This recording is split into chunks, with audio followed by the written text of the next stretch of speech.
Class में आपका स्वागत है। वैश्वीकरण और भारतीय अर्थव्यवस्था, यही चैप्टर अभी चल रहा है। इसमें आज समझें न्याय संगत वैश्वीकरण के लिए संघर्ष। यानी वैश्वीकरण तो हो, वैश्वीकरण की व्यवस्था कैसी हो, न्याय संगत हो, इसके लिए संघर्ष, ये समझें।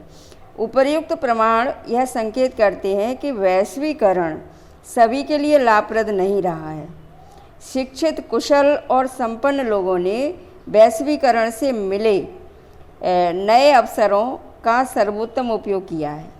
दूसरी ओर अनेक लोगों को लाभ में हिस्सा नहीं मिला है। चूँकि वैश्वीकरण अब एक सच्चाई है, क्योंकि यही व्यवस्था है विश्व स्तर की, तो वैश्वीकरण को अधिक न्याय संगत कैसे बनाया जा सकता है, क्योंकि ये व्यवस्था बदल नहीं सकती। इसको न्याय संगत बनाने के लिए प्रयास करना ही उचित होगा।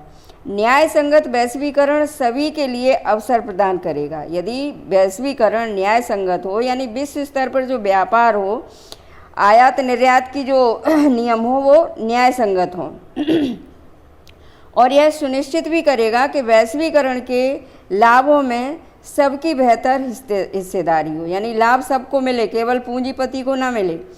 सरकार इसे संभव बनाने में महत्वपूर्ण भूमिका निभा सकती है। इसकी नीतियों को केवल धनी और प्रभावशाली लोगों को ही नहीं, बल्कि देश के सभी लोगों के हितों का संरक्षण करना चाहिए। आपने सरकार द्वारा किए जाने वाले कुछ उपायों के बारे में पढ़ा है। जैसे सरकार यह सुनिश्चित कर सकती है कि श्रमिक कानूनों का उचित कार्यान्वयन हो, यानी श्रमिकों के लिए जो कानून बने हैं वो व्यवहार रूप में भी उनका क्रियान्वयन हो, और श्रमिकों को अपने अधिकार मिलें। यह छोटे उत्पादकों को कार्य निष्पादन में सुधार के लिए उस समय तक मदद कर सकती है जब तक वे प्रतिस्पर्धा के लिए सक्षम न हो जाएं। यानी ये नियम जो है छोटे उत्पादकों को भी मदद कर सकते हैं। यदि जरूरी हुआ तो सरकार व्यापार और निवेश अवरोधकों का उपयोग कर सकती है। यानी जैसे आयात में सीमा कर लगा दिया जाए, इस तरह की व्यवस्था। यह न्याय संगत नियमों के लिए विश्व व्यापार संगठन से समझौते भी कर सकती है। यानी विश्व स्तर पर जो व्यापार संगठन है उससे समझौते के तहत कुछ शर्तें रख सकती है। विश्व व्यापार संगठन में विकसित देशों के वर्चस्व के विरुद्ध समान हितों वाले विकासशील देशों को मिलाकर लड़ना होगा। यानी विश्व स्तर पर जो नियम है, जो विकसित देशों का वर्चस्व है, उसमें विकासशील देशों को भी मतलब कुछ मिले, ऐसी व्यवस्था हो सकती है। विगत कुछ वर्षों में बड़े अभियानों और जन संगठनों के प्रतिनिधियों ने विश्व व्यापार संगठन के व्यापार और निवेश से संबंधित महत्वपूर्ण निर्णयों को प्रभावित किया है, और यह प्रदर्शित करता है कि जनता भी न्याय संगत वैश्वीकरण के संघर्ष में महत्वपूर्ण भूमिका निभा सकती है। अब इसका सारांश समझें। इस अध्याय में हमने वैश्वीकरण की वर्तमान अवस्था का अध्ययन किया। यानी वर्तमान में वैश्वीकरण यानी विश्व स्तर पर जो व्यापार की व्यवस्था है वो कैसी है, इसका अध्ययन किया।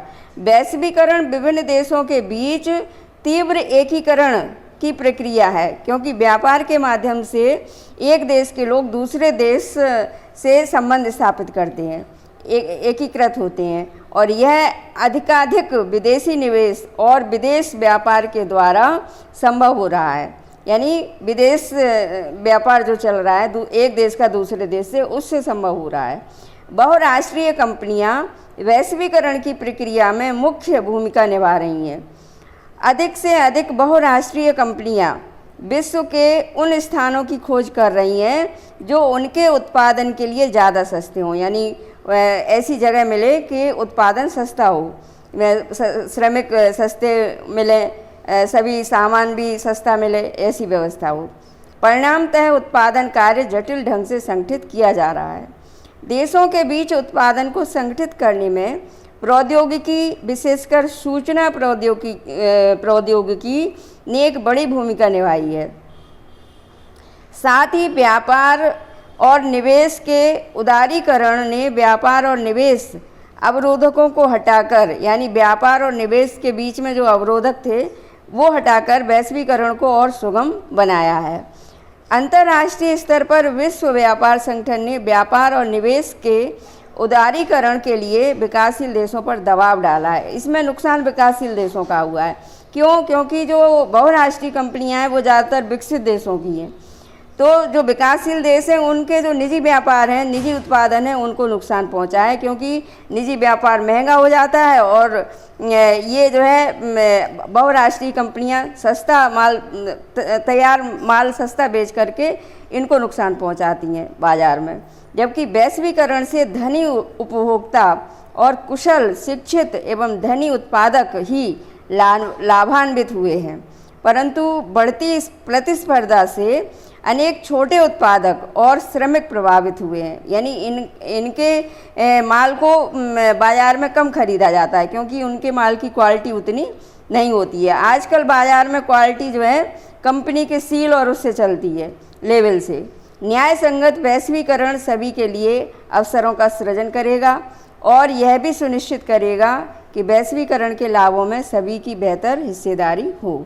बच्चों, आज की क्लास यहीं समाप्त होती है और ये जो है अध्याय भी पूरा हो गया है। इसके क्वेश्चन आंसर कुछ मैंने कल डाल दिए थे और कुछ आज डालूँगी। धन्यवाद।